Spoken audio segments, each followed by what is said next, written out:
गं गणपतये नमः। राधे राधे। आइए सुनते हैं आज ऋषि पंचमी पर गणेश जी की ये 6 अनसुनी कहानियाँ। एक दिन महर्षि च्यवन ने अपने तपोबल से मद की रचना की। वह च्यवन का पुत्र कहलाया। मद ने दैत्यों के गुरु शुक्राचार्य से दीक्षा ली। शुक्राचार्य ने उसे हर तरह की विद्या में निपुण बनाया। शिक्षा होने पर उसने देवताओं का विरोध शुरू कर दिया। सारे देवता उससे प्रताड़ित रहने लगे। मद इतना शक्तिशाली हो चुका था कि उसने भगवान शिव को भी पराजित कर दिया। सारे देवताओं ने मिलकर गणपति की आराधना की। तब भगवान गणेश एक दंत रूप में प्रकट हुए। उनकी 4 भुजाएं थी, एक दांत था, पेट बड़ा था और उनका सिर हाथी के समान था। उनके हाथ में पास, परशु और एक खिला हुआ कमल था। एक दंत ने देवताओं को अभय वरदान दिया और मदासुर को युद्ध में पराजित किया। महोदर, जब कार्तिकेय ने तारकासुर का वध कर दिया तो दैत्य गुरु शुक्राचार्य ने मोहासुर नाम के दैत्य को संस्कार देकर देवताओं के खिलाफ खड़ा कर दिया। मोहासुर से मुक्ति के लिए देवताओं ने गणेश की उपासना की। तब गणेश ने महोदर अवतार लिया। महोदर का उदर यानी पेट बहुत बड़ा था। वे मूषक पर सवार होकर मोहासुर के नगर में पहुंचे तो मोहासुर ने बिना युद्ध किए ही गणपति को अपना इष्ट बना लिया। लंबोदर, समुद्र मंथन के समय भगवान विष्णु ने जब मोहिनी रूप धरा तो शिव उन पर काम मोहित हो गए। उनका शुक्र स्खलित हुआ जिससे एक काले रंग के दैत्य की उत्पत्ति हुई।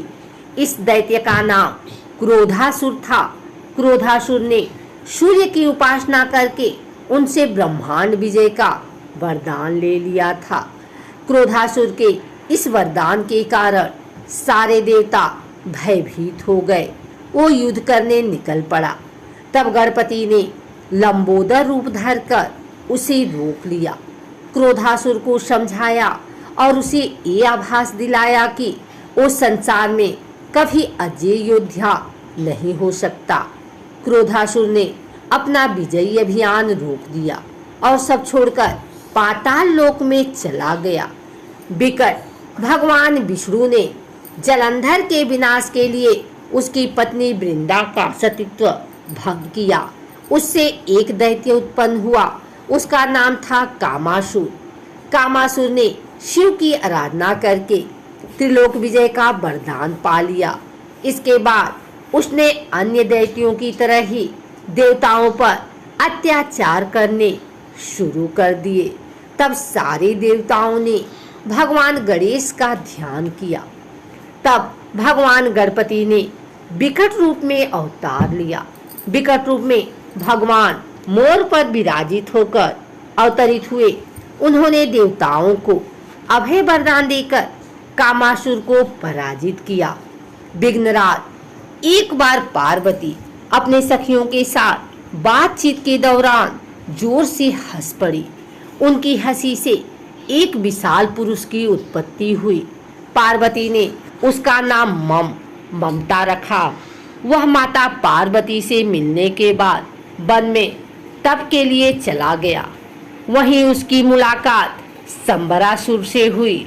संबरासुर ने उसे कई आसुरी शक्तियां सिखा दी। उसने मम को गणेश की उपासना करने को कहा। मम ने गणपति को प्रसन्न कर ब्रह्मांड का राज मांग लिया।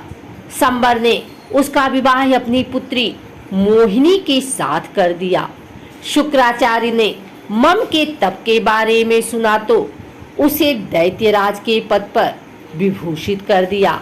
ममासुर ने भी अत्याचार शुरू कर दिए और सारे देवताओं के बंदी बनाकर कारागार में डाल दिया।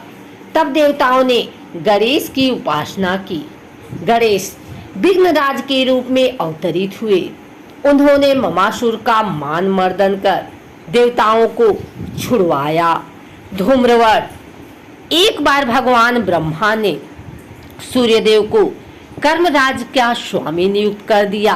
राजा बनते ही सूर्य को अभिमान हो गया।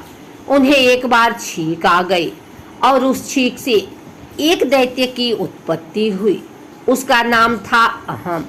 वो शुक्राचार्य के समीप गया और उन्हें गुरु बना लिया। वह अहम से अहंतासुर हो गया। उसने खुद का एक राज्य बसा लिया और भगवान गणेश को तब से प्रसन्न करके वरदान प्राप्त कर लिया। उसने भी बहुत अत्याचार और अनाचार फैलाया। तब गणेश ने धूम्रवर्ण के रूप में अवतार लिया। उनका वर्ण धुएं जैसा था। वे विकराल थे। उनके हाथ में भीषण पास था जिससे बहुत ज्वालाएं निकलती थी। धूम्रवर्ण ने अहंतासुर का पराभव किया। उसे युद्ध में हराकर अपनी भक्ति प्रदान की।